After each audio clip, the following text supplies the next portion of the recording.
Hoy, programa especial, mesa de análisis, el capitalismo internacional, crisis estructural o reconfiguración.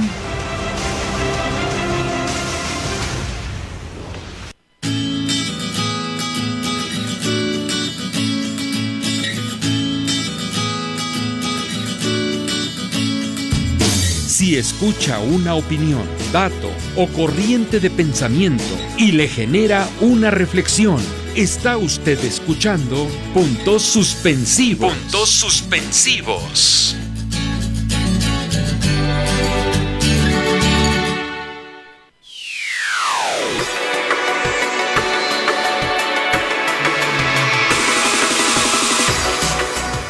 Buenas tardes tengan a cada una de las personas que en este momento se empiezan a conectar con nosotros por Puntos Suspensivos Radio en Facebook. Agradezco yo, en una tarde muy soleada, muy agradable. Hoy es lunes 27 de mayo y son 5:15 de la tarde y les damos la bienvenida a cada uno de nosotros. También, contentos de que regresamos con estas mesas de análisis conducidas, por nuestro profesor consentido, el académico, el profesor Héctor Lerín. Profe, muy buenas tardes y bienvenido. Buenas tardes, gusto en saludarte. Me da mucho gusto volverlo a tener por acá otra vez de vuelta, bien sano y bien fuerte. Sí, muchas gracias, hombre, ya anda yo entregando el equipo, pero mira, mala hierba nunca muere. Aquí estamos y como siempre muy fuertes, es un gusto volverlo a recibir y tenerlo aquí en la mesa, a un lado. Gracias, tocayo. Y tenemos esta mesa de análisis muy importante en la actualidad, el capitalismo internacional, crisis estructural o reconfiguración. Y tenemos dos invitados muy especiales. Primero que nada les quiero presentar, ellos son Mario Rivera y Roberto Castañeda. En el caso de Roberto Castañeda Rodríguez Cabo, recibió el año pasado la medalla por sus 50 años de servicio en la UNAM, miembro del Instituto de Investigaciones Económicas de esa institución. Es autor de varios libros sobre la acumulación del capital a nivel mundial y de una valiosa tesis sobre el método de la crítica de la economía política. Colaborador de varias publicaciones de revistas publicadas en la UNAM. Fue también coordinador del Seminario de Globalización Capitalista durante la década de 1998 al 2008. Fundador en el inmediato post-68 de la revista Punto Crítico y sabio reforestador de la cara poniente del Cerro de la Estrella en el Distrito Federal. Autodidacta de varias ciencias. Bienvenido y buenas tardes, profesor Roberto Castañeda. Por aceptarla. Y también tenemos a nuestro siguiente invitado. Él es Mario Rivera Guzmán. Actualmente ejerce periodismo político-cultural en las redes internéticas. Publicó allí en los últimos 15 años el blog Extrañamiento y la última fase de la tecla indómita, revista de papel que dirigió entre 1997 y 2007. Activista político y editor. Ejerció el periodismo en El Nacional y otros periódicos y también estudió en la Facultad de Economía de la UNAM. Profesor Mario Rivera, muchas gracias, muy buenas tardes, gracias por aceptar la invitación. Muchas gracias a ustedes, buenas tardes al auditorio. Algunos de nuestros ahorita gente que nos sigue, pues ya al profesor Mario ya lo habíamos tenido en otras mesas de análisis y sí, es un gusto nuevamente a los dos tenerlos aquí. Pues muy bien, profesor Héctor Lerín, empezamos con este tema tan importante que es el capitalismo internacional. Profe, ¿por qué un tema tan importante o por qué considera que es importante abordar el tema? Pues fíjate, tocayo, que en días pasados el ilustre ex rector de la universidad, doctor Pablo González Casanova, publicó un artículo por ahí en la jornada, en el cual hablaba varias cosas sobre la situación de México, de la situación en general del país. Y él decía al final de su artículo que, en su opinión, el problema más importante de México no era la corrupción. Claro, desde luego que es un problema importante, pero decía que no era la corrupción. Que el problema más importante de México es el capitalismo por la gran desigualdad, la pobreza, ¿sí?, la violencia que ha creado. Entonces, tocayo, nos hemos pasado aquí 2 años hablando, ¿verdad?, de un poco los problemas de México, hablando de los problemas de la corrupción, asociándolos con el asunto del neoliberalismo, pero pues si una gente del nivel como el doctor González Casanova da esta opinión, desde luego se puede discutir, ¿verdad? Claro. Pero entonces, como que habría que preguntar, bueno, y entonces, pues ¿qué demonios es el capitalismo? Es lo que está detrás de toda esta situación que estamos viviendo tan conflictiva, tan difícil. Y si es así, pues merece que lo discutamos. Exacto. De ahí partió el asunto. Por eso yo me había atrevido a elaborar algunas preguntas, tocayo, bueno, las que tú y yo comentamos un poco, para que nos dijera alguno de los respetables académicos que tenemos aquí, además del Instituto de Investigaciones Sociales de la UNAM, tocayo. Así es, sí, de la Facultad de Economía, o sea, nada del ITAM y rollos de eso, ¿no? Por favor. Entonces, para preguntarles, oiga, bueno, pues que nos digan, ¿cómo explicamos a la gente de manera sencilla qué demonios es el capitalismo, verdad? Y por qué es importante, por qué es hasta vital que sepan con qué se come. Exacto, que es. ¿Verdad? No. Para que nuestro público lo sepa. No sé si ayude esto que voy a decir, pero tengo la impresión de que todo mundo debería de saber qué cosa es el capitalismo. Si estamos intentando una explicación, quiere decir que a nadie se le ha explicado, ni en la escuela, ni en misa, ni en los informes, ni en los textos oficiales, ¿qué es eso? O sea, si nuestra ignorancia es tan mayúscula, tenemos que encontrar primero quién nos hizo así, a qué le debemos tamaño orificio en la cabeza, ¿por qué no entendemos en qué clase de mundo vivimos? El capitalismo lleva varios cientos de años funcionando y nosotros estamos el día 27 de mayo del 2019 queriendo saber qué es eso que lleva siglos. Sí.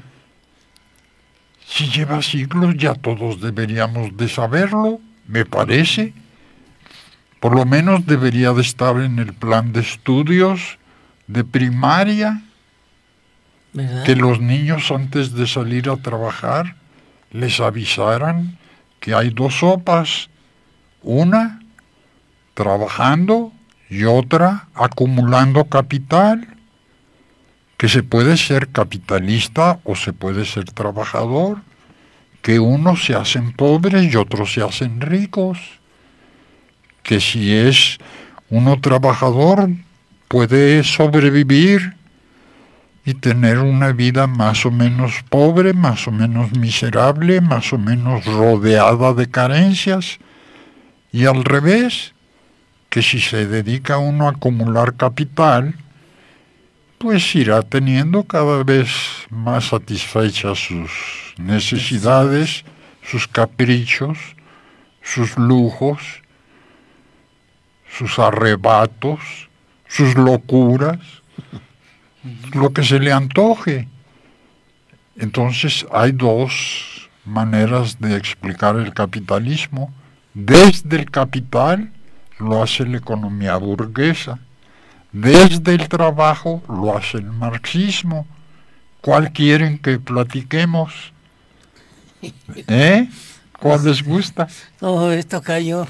Pues las dos son muy interesantes, ¿no? Sí, Pero finalmente la acumulación del capital, en el fondo es lo que estamos como estamos gracias a esa acumulación de capital, ¿no? Porque si bien es cierto que es muy interesante lo que propone Marx, prácticamente, como dice el profesor, pues lo ignoramos de tal manera que lo único que nos interesa a todos en este momento, bueno, a la mayoría de las personas, es esta acumulación. Ya caímos en ese juego, ¿no? De querer tener más dinero para poder cubrir incluso necesidades que quién sabe si realmente existan, ¿no?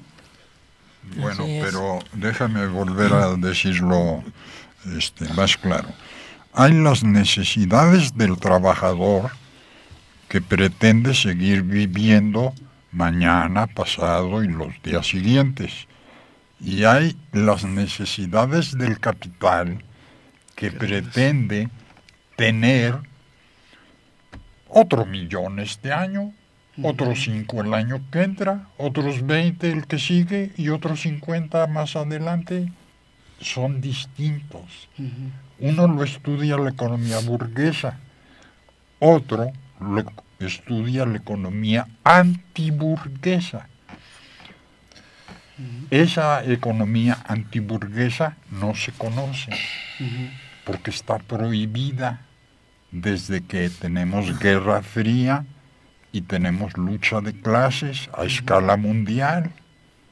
El capitalismo lucha contra todas las revoluciones, porque todas lo amenazan. Están en contra. Todas lo amenazan. Aunque nada más estén en un lugar como Nicaragua, amenazan al capitalismo porque es un mal ejemplo para los alemanes, para los italianos, para los suecos, que alguien pueda organizarse de una manera no capitalista. Organizarse de una manera no capitalista quiere decir de una manera socialista. Ahora puede ser más democrático, menos democrático o dictatorial. Hay todo tipo de experimentos, más democráticos, menos democráticos, más socialistas, menos socialistas. Hay una pretensión intermedia, las economías mixtas, en las cuales el capital es del Estado y de los particulares. Esa es una versión de capitalismo. Eso fue lo que tuvimos en México durante 2/3 partes del siglo XX, digamos hasta los años 70. Pero ha ocurrido una cosa que no se considera mucho, que lo que sucede en México no es un producto de lo que los mexicanos decidimos. Hace muchos años que este país está encajado en una matriz mundial. El mundo nos dice para qué servimos y para qué no. Es el mundo el que nos presenta la agenda y nos dice, mándame esto, de esto no te preocupes, esto lo hago yo.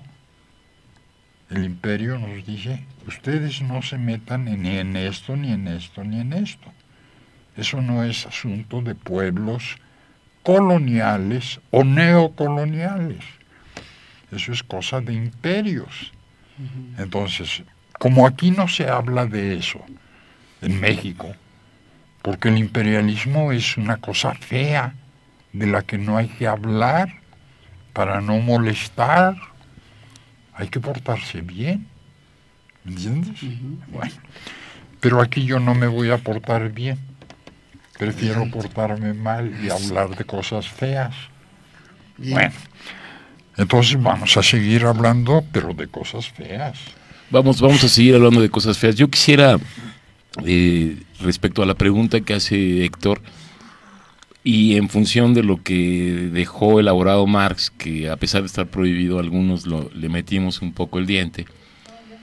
Bueno, el capitalismo se podría caracterizar como una sociedad clasista, que produce el 100% de sus productos para el mercado, como mercancía, a diferencia de las viejas sociedades clasistas que echaban al mercado solo el trabajo excedente. En el capitalismo, la fuerza de trabajo también se convirtió en una mercancía, es decir, el capitalismo inicia más o menos allá por el siglo XV-XVI,